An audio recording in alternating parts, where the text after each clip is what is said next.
all over the world, dating from a remote and mysterious period of prehistory for which no records have come down to us, there are monuments like this. These monuments have a number of things in common. First and foremost, enormous blocks of stone, gigantic, weighing hundreds of tons. Secondly, very precise scientific astronomical alignments. And thirdly, the greatest mystery of all, we don't know who built these monuments. We don't know when they were built, we don't know why they were built, and in most cases we have absolutely no idea how they were built. This monument is one of a category of monuments from all over the world. These monuments have certain things in common. For a start, we have absolutely no idea who built them. We have no idea when they were built, we have no idea how they were built, and we've got no idea why they were built. All we can say is that they're made of enormous blocks of stone, sometimes weighing hundreds of tons each, that we couldn't lift ourselves with modern technology today. And secondly, that they incorporate very precise scientific astronomical alignments. Historians and archaeologists present us with a kind of sanitized view of the past. We're presented with a picture of the past as though everything's sewn up and sorted out and everybody knows exactly what's happened. But if you go into this in depth, as I have done, what you find is that these historical opinions are pure speculation. They're not based on solid evidence at all. A monument like this one, made of stone, cannot be dated by any conventional means. All you have are the opinions of scholars, and whether it's here in England or in Egypt or in South America, the problem remains the same. Massive, completely anonymous monuments about which we know nothing, around which historians and archaeologists have elaborated fanciful theories based on absolutely no evidence whatsoever.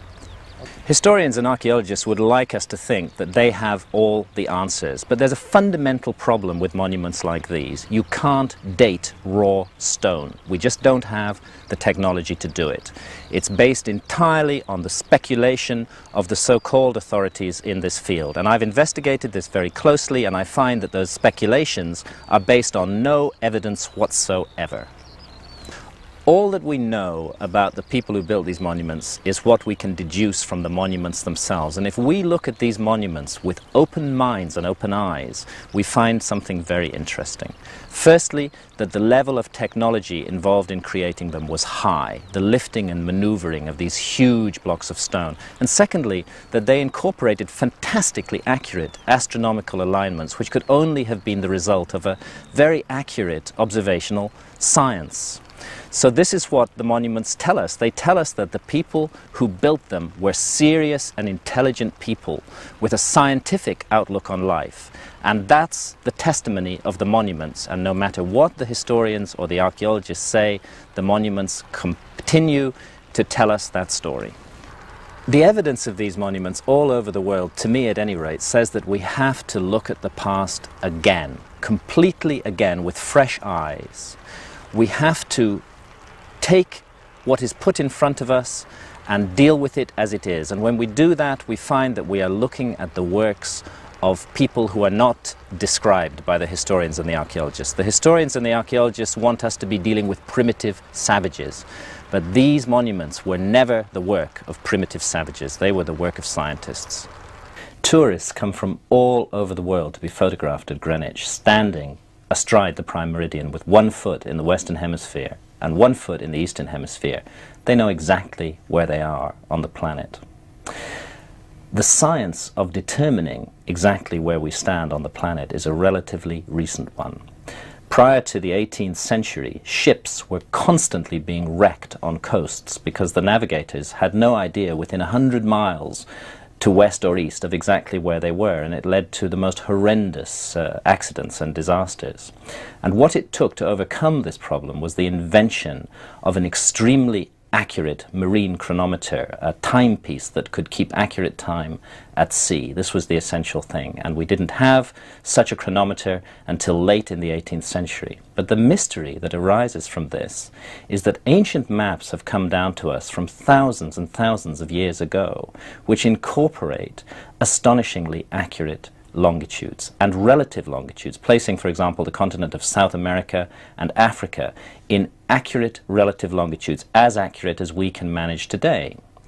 Now, as far as our historians are concerned, this should not have been possible before the 18th century, and yet these maps are testimony to an earlier civilization that was able to do longitudes as well as we can do them today.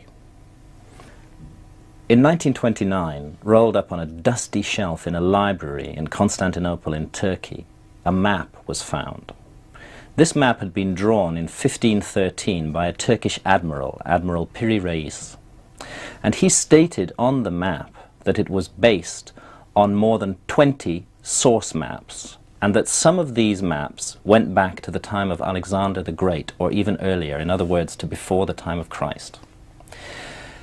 The strange thing about this map is it shows features of the Earth that nobody in 1513, let alone thousands of years previously, should have been able to know. It shows Antarctica, and it shows South America and Africa in perfect relative longitudes. The map incorporates a high degree of geographical and scientific knowledge, and as Piri Reis himself told us, that knowledge was not his knowledge. It was knowledge that he'd borrowed and copied from earlier maps. So the mystery is, where did these source maps come from? Who charted the globe long ages ago with an accuracy that we ourselves can hardly match today? According to historians, no map should have been able to incorporate accurate longitudes before the late 18th century. Yet these ancient maps show that it was done. And this is a fact that we're confronted with, whether historians like it or not.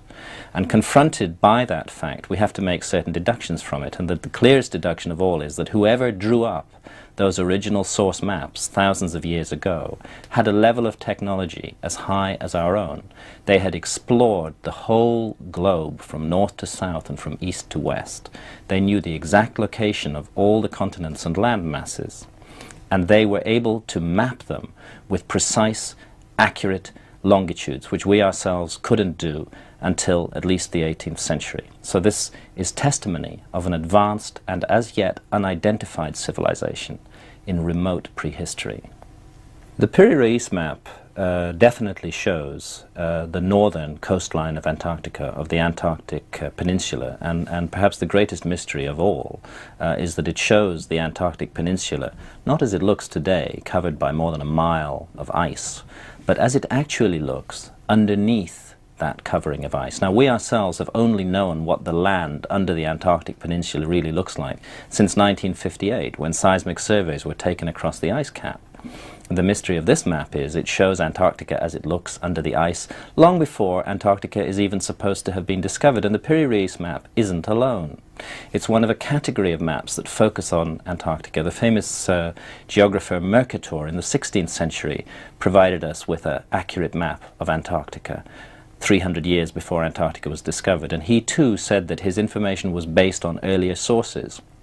Orontius Phineas provided a map of Antarctica showing mountains along the coast, with rivers running down from those mountains into the sea in places where huge glaciers stand today. And perhaps the most amazing map of all was drawn by Philippe Bouache, a French cartographer in the 18th century, again based on earlier source maps, which gives us an almost perfect rendering of the whole continent of Antarctica as it actually looks underneath the ice. Now, in this there lies a great, great mystery.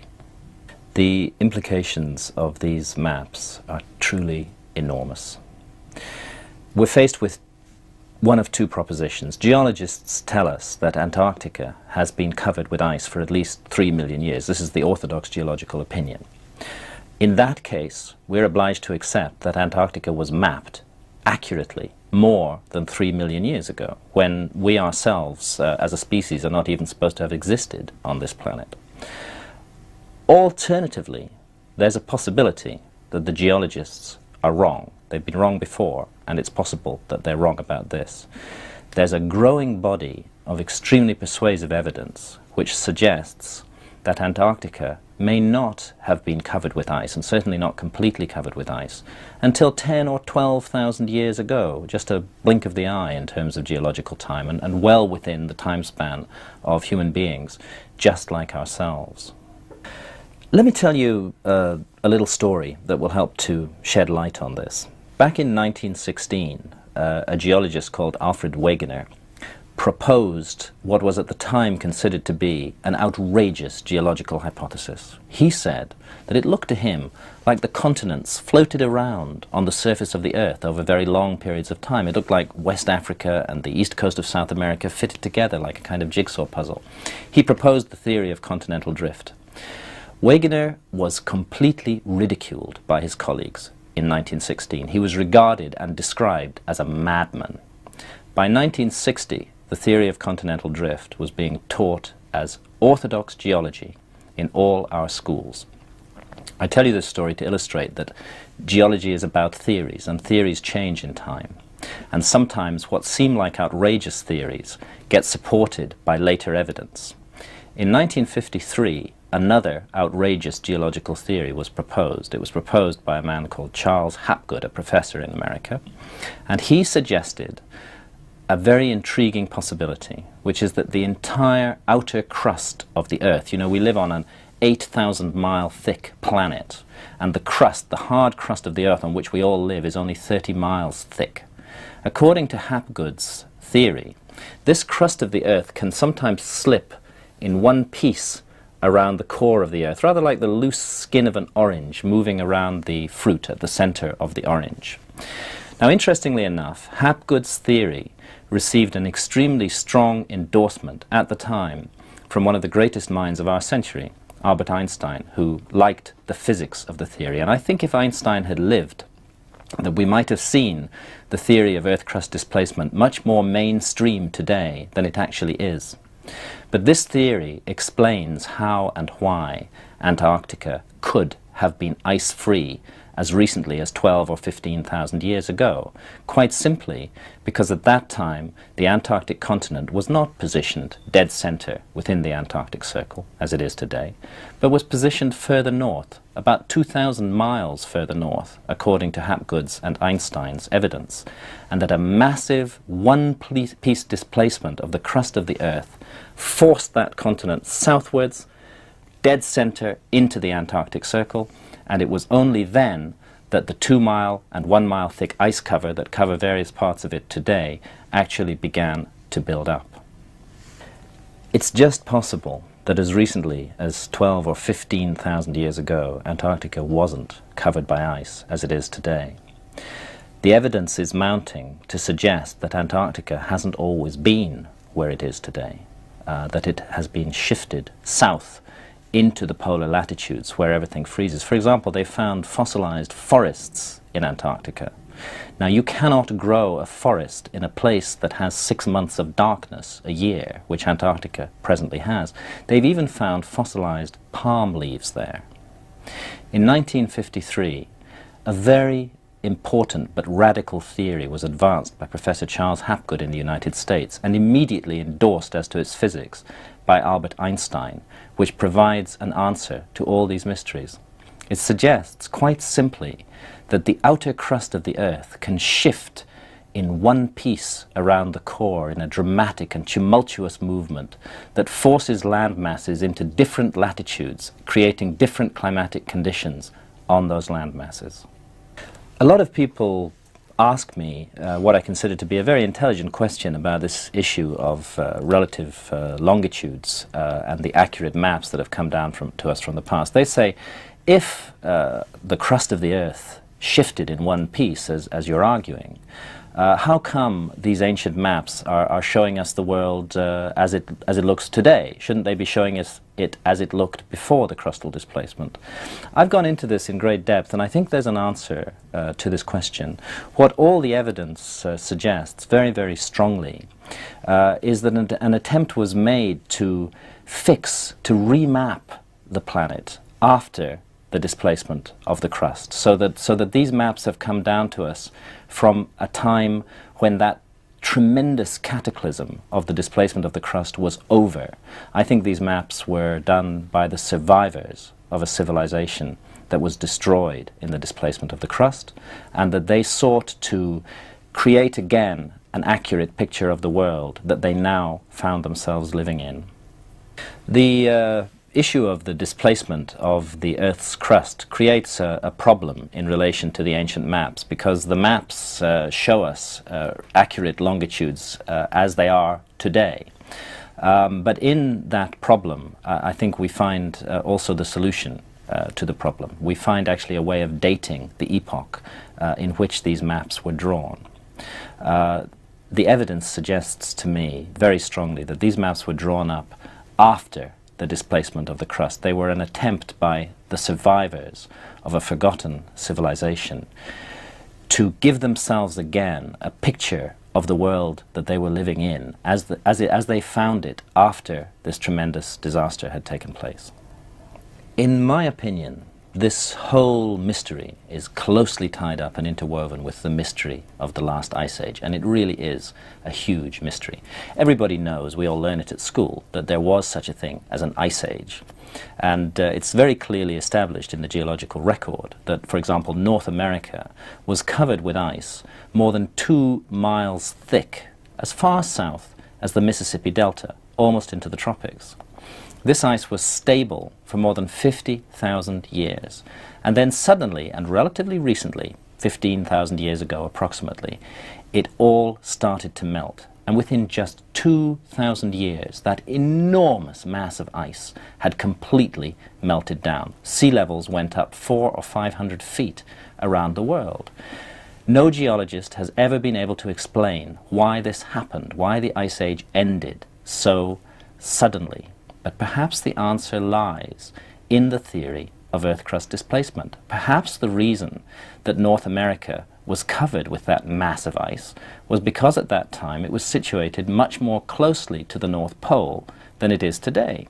It was then shifted south into warmer latitudes by a displacement of the crust, and that would explain, naturally, why all that ice melted so rapidly, because it was in a much warmer climate. The theory of Earth crust displacement actually explains many mysteries. It explains why there was a last ice age, it explains why the ice suddenly melted, and it explains also a very great mystery indeed, which is why we find literally flash frozen over large areas of northern Siberia and northern Canada enormous quantities of carcasses of mammoths and other large mammals which appear to have been hit by some kind of gigantic cataclysm. The evidence suggests that that cataclysm was a displacement of the crust, which forced some areas of the northern hemisphere south. It was a kind of swiveling, turning of the outer crust of the Earth, and while some parts of the northern hemisphere were shoved south, other parts, which had been in relatively warm latitudes, were shoved north, much closer to the North Pole, and almost literally overnight. This is the only theory that I've come across which can explain these hundreds of thousands of carcasses of basically warm weather animals very close to the North Pole today. All in a kind of zone of death all over the northern hemisphere, northern Siberia and northern Canada, we find the frozen carcasses of hundreds of thousands of large mammal species, mainly mammoths, but also woolly rhinos and other creatures of this kind. And when their stomach contents are examined, as they have been, they're found to have been grazing on warm weather vegetation, and yet they're now positioned extremely close to the North Pole. The only theory which really explains this mystery is the theory of crustal displacement, that the land that they were on was shoved into a much colder climate very suddenly. Charles Hapgood is one of the great unsung geniuses of our time. He was a man who had the courage to follow the evidence where it led him and to put forward conclusions from that evidence that were coherent, solid, imaginative, and clear, even though those conclusions were totally at variance with the opinion of the historical and geological establishment of the time. To put it simply, the man had guts. He backed his own findings with his own reputation. He was prepared to take the risk in order to get this truth out to the world, and he deserves recognition for that. I would say that Charles Hapgood was a first-class researcher who checked and double-checked and triple-checked every single fact before he put it down in writing. This man was a meticulous researcher, and he's been underestimated from far too long. It's high time that the scientific establishment went back and re-examined the incredible body of evidence that Hapgood put together and has left for us to make sense of today. Why isn't Hapgood's theory of crustal displacement widely accepted today?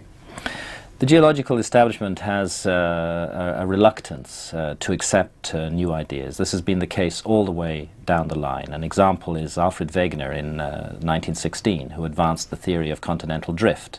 At the time, he was ridiculed as a madman. Today, continental drift is taught as orthodoxy in all our schools. And I think it's the same with Hapgood. It's going to take a number more years to pass before the geological authorities are prepared to admit that he could be right. All over the world, we find traces of what I call the fingerprints of the gods. The echoes, the memories, the monuments left behind by a civilization that has not been identified by historians. But the great problem is that all we find are these faint hints and traces. We find the fingerprints, but we don't find the body. Now, coming down to us from the remote past is a whole category of legends, of which the most famous is the legend of Atlantis, that speaks of a continent on which a great advanced civilization existed long ages ago. The problem with the whole notion of Atlantis, and what's really scuppered it as a workable theory up to now, has been the fact that nowhere around the Earth has anybody been able to find any traces of a lost continent. The idea that it's on the ocean bottoms doesn't work, because the ocean bottoms have all been mapped, and there's no lost continents down there, either in the Atlantic or in the Pacific or anywhere else. Canadian researchers Rand and Rose Flemath came up with an answer to this problem, which I personally find very convincing, and which ties in very closely to the theory of Earth crust displacement. Their answer to the problem is very simple. They say that the lost continent of Atlantis is actually Antarctica, and that it's under 2 miles of ice at the South Pole that we are going to find the great engineering works, the harbors, the buildings, the libraries of this lost civilization. That's where we're going to find the body, as it were, instead of just the fingerprints. Beautiful. Nice. What would you like to see now? Would you like to see somebody mount an expedition and go look for it? Are we running? Yes.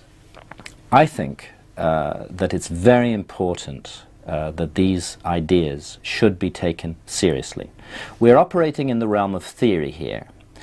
This is how human knowledge moves forwards, and theories can be tested. The theory that there may be the remains of a great lost civilization lying under the ice in Antarctica is a theory that can be tested. We have the technology and the ability to do it. All that it requires is the political and economic will to go to Antarctica and to use the latest techniques to look under the ice and see what's there. I think we should look. I think the case is compelling enough to justify scientific investment in this research. All over the world there are monuments that are rather like Stonehenge. What they have in common is extremely accurate astronomical alignments, and also a tendency for them to be built out of really very large blocks of stone. In the case of Stonehenge, most of the blocks weigh under 100 tons, and we could lift those blocks today, but there are other sites where blocks of 300 or even 400 tons in weight have been built up into intricate jigsaw puzzle walls. Theories have been advanced as to how these walls were built. Most cases, those theories have been advanced by people without experience in engineering, and when you talk to engineers about putting together walls made of 300 or 400 ton blocks of stone, they'll tell you very honestly, they just don't know how it was done. What all these ancient sites say, their testimony, if you like, is that ancient man, going back thousands of years before our time, was far, far more sophisticated than we're prepared to give credit for. That there was a civilization that was capable of mapping the heavens and the earth as accurately as we can ourselves today. That there was a civilization that was capable of lifting weights so heavy that even with the latest technology, we ourselves would find it very difficult to do the same job. question that comes to my mind is, how long are we going to go on closing our eyes to the possibility of a huge forgotten episode in human history, to the possibility that the historians haven't got it all quite right, to the possibility that we may be a species with amnesia, and that there may be something in our past, a great lost civilization, as all the myths and legends say, that we haven't yet come to terms with at all. I get the feeling that all over the world people have become dissatisfied with the sterile, dry, and frankly meaningless answers to the great mysteries of life that are given by science and by history. More and more people, and I would say it runs into tens and perhaps even hundreds of millions around the world, are increasingly aware that we're a much more mysterious species than we give ourselves credit for, and that there are many more mysteries and secrets in our past than we are prepared to accept at the moment. And this intuitive sense that people have is driving them to re-examine the past of the human race. Whether or not the historians and the scientists want to do it, the people themselves are leading the way in this quest for the truth about our own past. What's happening here is that intelligent people, ordinary members of the general public, who should never be underestimated, are themselves completely dissatisfied with the picture of the past that is being given to them. More and more evidence is coming out, and very gradually, very slowly, but very surely, this evidence is beginning to overwhelm the old historical model that we've been living with. Now, it's natural enough that those who have a vested interest in the existing historical model, for example, historians, Egyptologists, archaeologists, are going to be extremely reluctant to let it go, because they're blowing away their own careers when they do that. And this is why the move in this direction is coming from the general public, who are seeing the new evidence, who are putting two and two together and realizing that the answers are not provided by orthodox history, and who are actively seeking for an answer to the whole problem. I would say that it's most important of all to question authority. Actually, it's very clear. If we look at the history of science, even within recorded history, we can see that the great advances in science have always been made against a background of enormous resistance from the quote-unquote establishment. If we just blindly accept what the so-called authorities tell us, then we'll never make any kind of progress in ideas. It's essential to keep an open mind to all possibilities, and not to be bound down by theories and ideas put forward by an entrenched establishment who have a vested interest in those very theories and ideas. I wrote Fingerprints of the Gods because I wasn't satisfied with the answers that were being given to me to a huge series of mysteries around this planet. Most mysterious of all, a series of ancient sites that have never been properly explained by historians. These sites I think of literally as the fingerprints of the gods, as marks left on our planet by a lost civilization that we have not yet properly identified. And amongst those sites, two in particular are extremely interesting. One is Giza in Egypt, where the Great Pyramids and the Sphinx stand. And on the other side of the Atlantic, on the other side of the world, is Tiwanaku in the high Andes in Bolivia. Possibly the oldest city ever been built, the oldest city surviving to this day.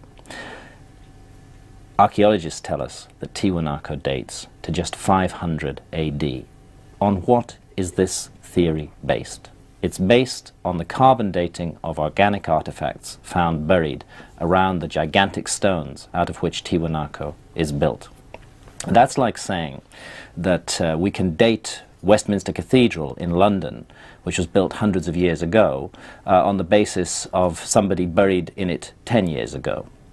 It's completely illogical. Tiwanaku is an extraordinary site.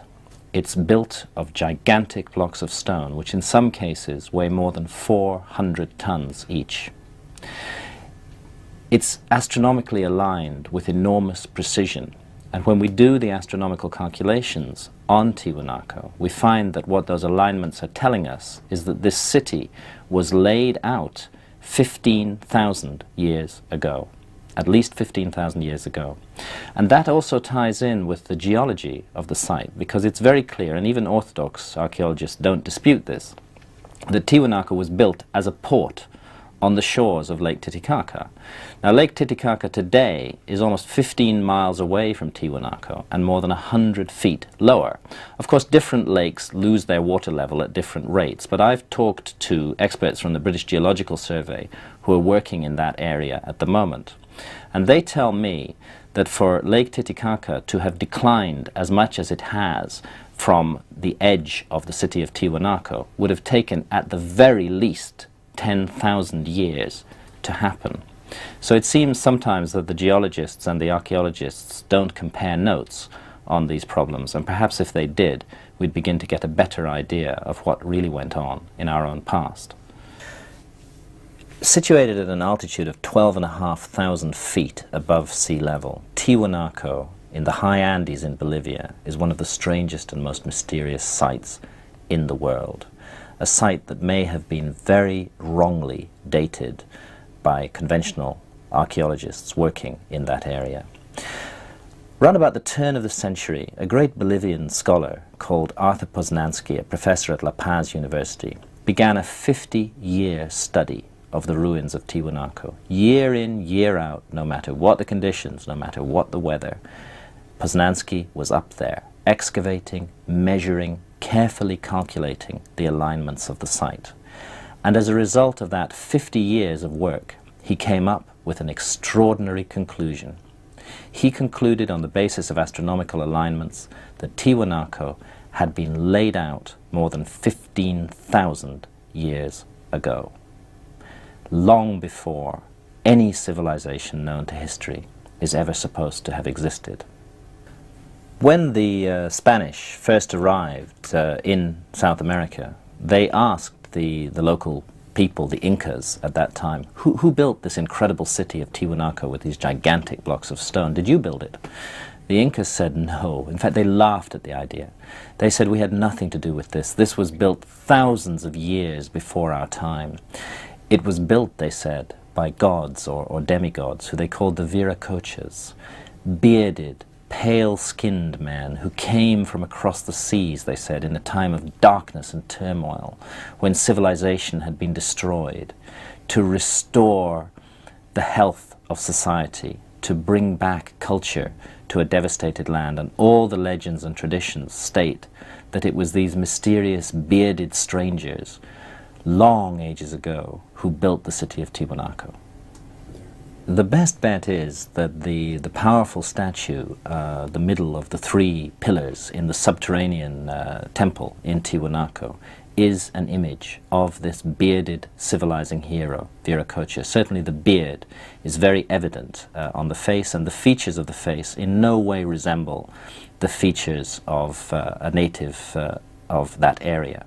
He looks like a foreigner, and in fact, so much was he remembered to have looked like a foreigner that when the Spanish first arrived in South America, bearded, pale-skinned, coming from across the sea by boat, exactly as Viracocha was said to have come in all the legends, the local people at first welcomed the Spaniards, believing that they were the gods returning. But unlike the Viracochas, who brought only good things with them and who tried to create civilization and a prosperous and worthwhile society, the bearded Spaniards who came to South America destroyed everything that they found in their way. They obliterated almost all traces of the ancient civilizations that had lived in that area.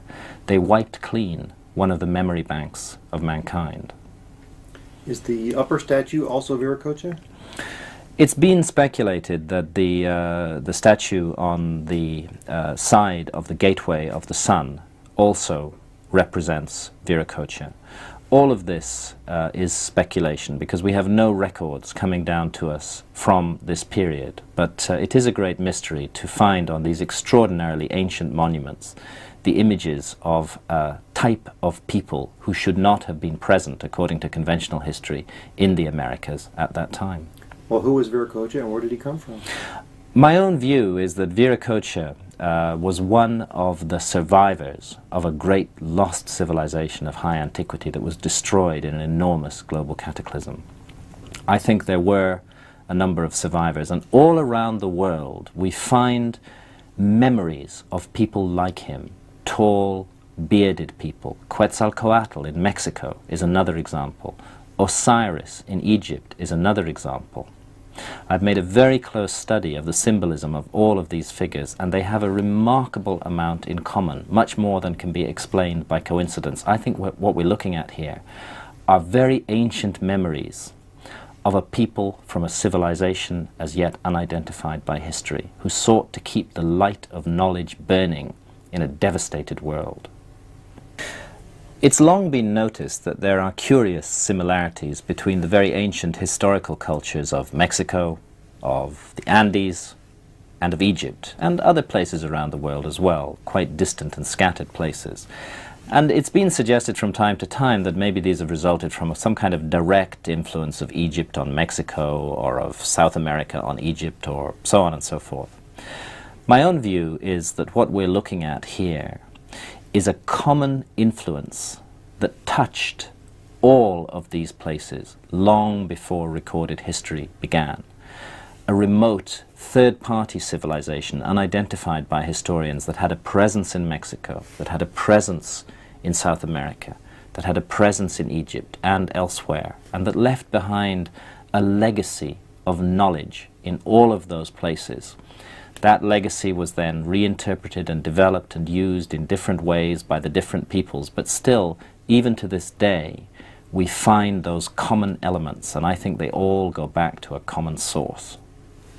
There are so many strange similarities linking ancient Egypt, ancient South America, ancient Central America as well. One of the best examples is the kind of stonework that was used, very large blocks of stone put together with extraordinary complexity in very finely built walls with joints so precisely aligned that you can't even slip a piece of paper into those joints today. This architecture looks very similar in the different parts of the world, and yet there's supposed to have been no contact between these ancient civilizations.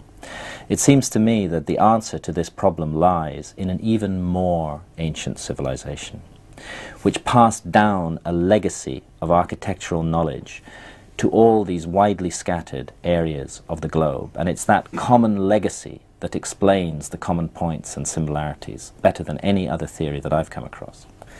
What I think of as one of the architectural fingerprints of the gods is a certain way of working with stone.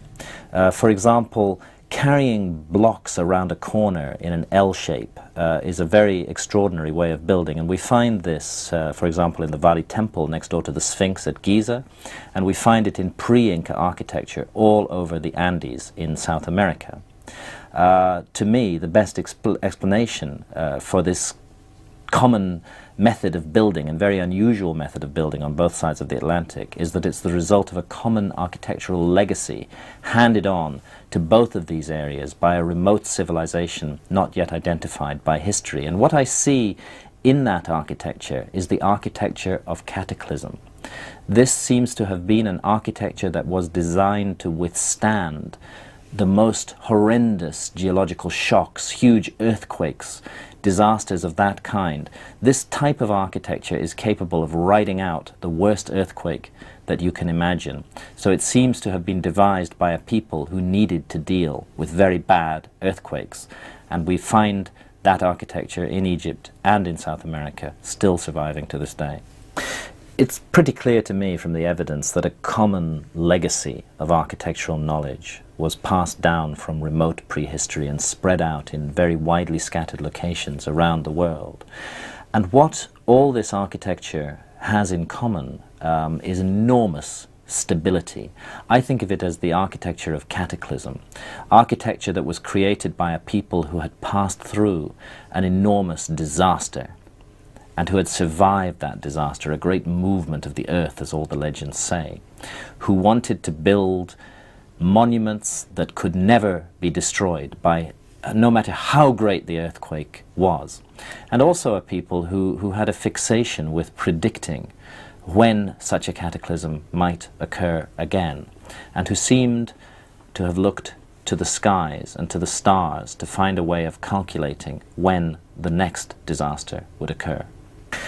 Ask yourself this: if you belonged to a high civilization that had just been almost completely obliterated by a gigantic geological cataclysm, a movement of the crust of the earth, what would you set out to do in the future?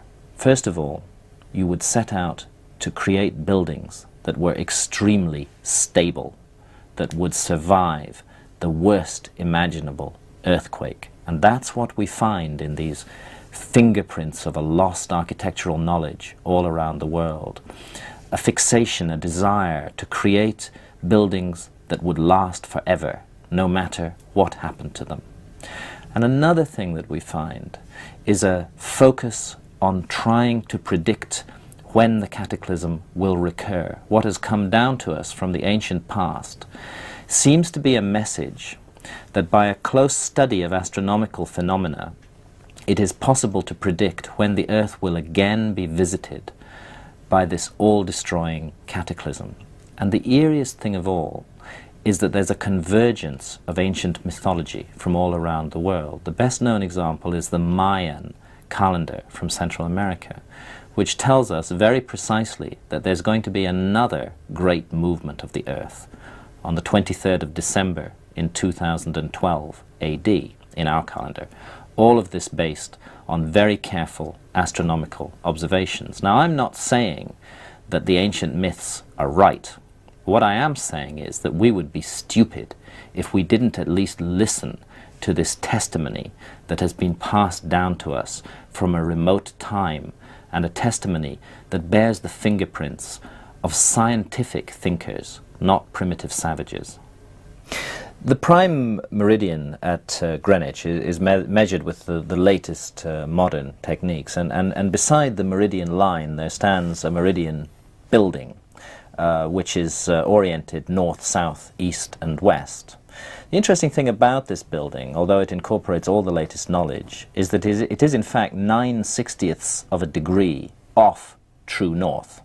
And that's about the best we can do with our culture. But if you go to Egypt and go to the Great Pyramid, which is not just any little building, which is a 6 million ton building, and which is at the very least 4,500 years old and perhaps much older, you find that it is just 3/60ths of a degree off true north. Now, what this tells us is that the people who built the Great Pyramid were people with advanced scientific knowledge, with the ability to express that knowledge with incredible precision in the most remarkable monument that has ever been built on the face of this earth. We're told by Egyptologists that that monument, perfectly oriented due north, south, east and west, was built simply to satisfy the ego of some pharaoh of the 4th dynasty as his tomb. Everything about the monument proclaims the opposite conclusion, that it could never have been a tomb, and that whatever its purpose and function is, it was not to satisfy the ego of an individual pharaoh, whose name is not even inscribed upon it in any place. This is a work of science and intelligence left for future generations to puzzle out. Not only is it perfectly oriented to the north, it also stands on latitude 30, exactly 1/3 of the way between the North Pole and the equator. Again, the Egyptologists would like us to believe that this is the result of coincidence. I think this defies common sense, and more people are unwilling to accept such an idea about the Great Pyramid. If it stands on latitude 30, then it does so because its builders deliberately put it there. For several hundred years, a model of what mankind is and of what the earth is has been steadily building up, I would say since the Renaissance and perhaps even before. And this is the prevailing model that we live with today.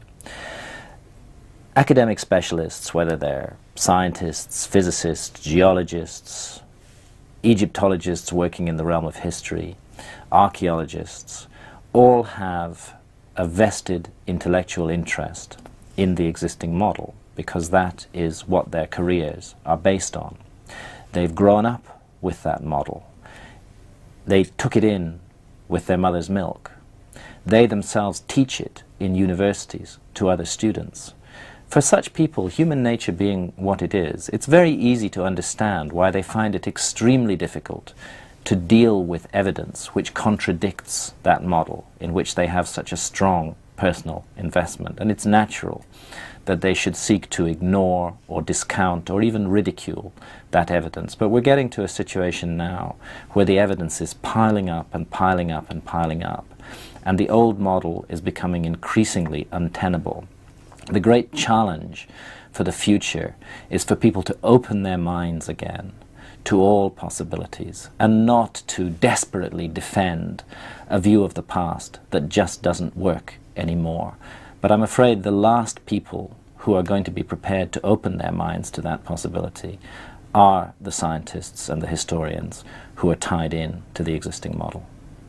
What I sense, particularly with Egyptologists, is a kind of desperation or fear. They themselves can't be completely blind to the new evidence that's coming up that contradicts the model that they've been working with.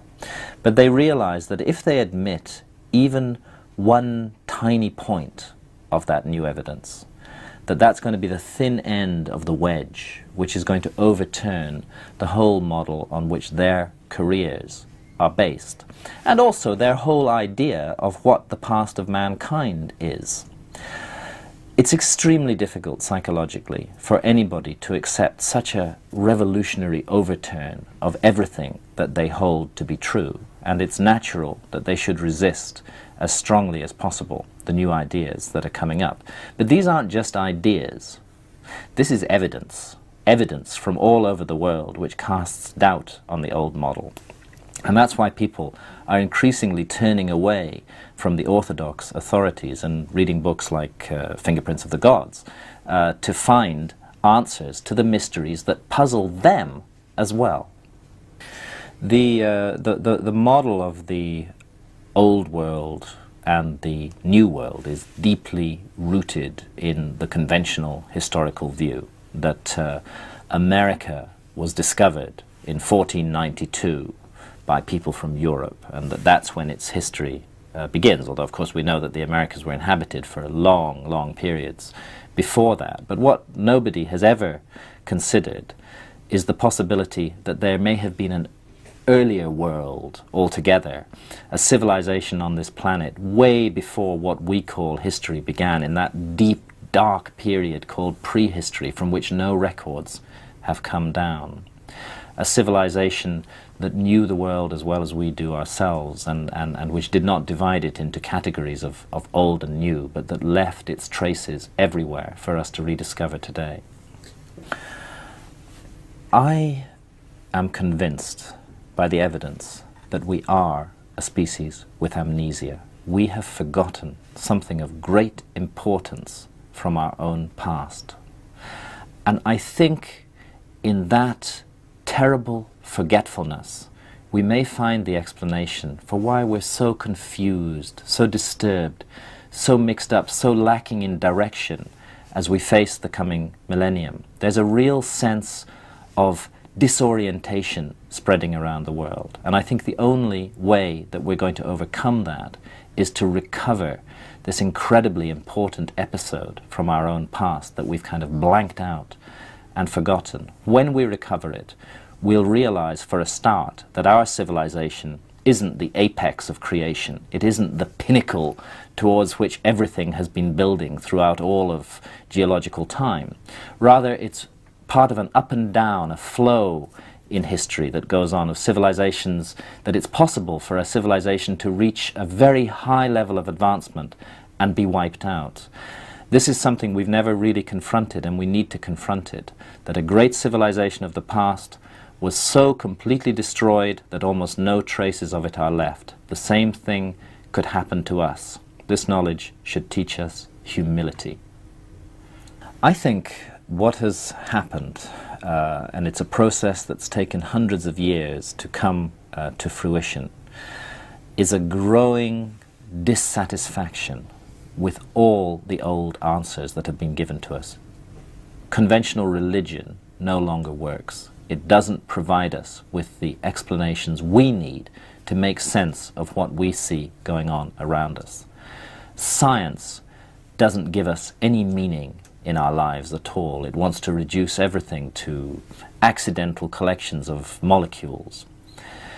There's a profound dissatisfaction with that, and a strong feeling that there must be something more, and people are searching for this. History doesn't give us the answer either. It envisages a straightforward, linear evolution of society from primitive to advanced today, and yet all of us grew up in our childhood hearing the myths and legends of the Golden Age, and we have a sense that there may be truth in those myths and legends, a truth that history just hasn't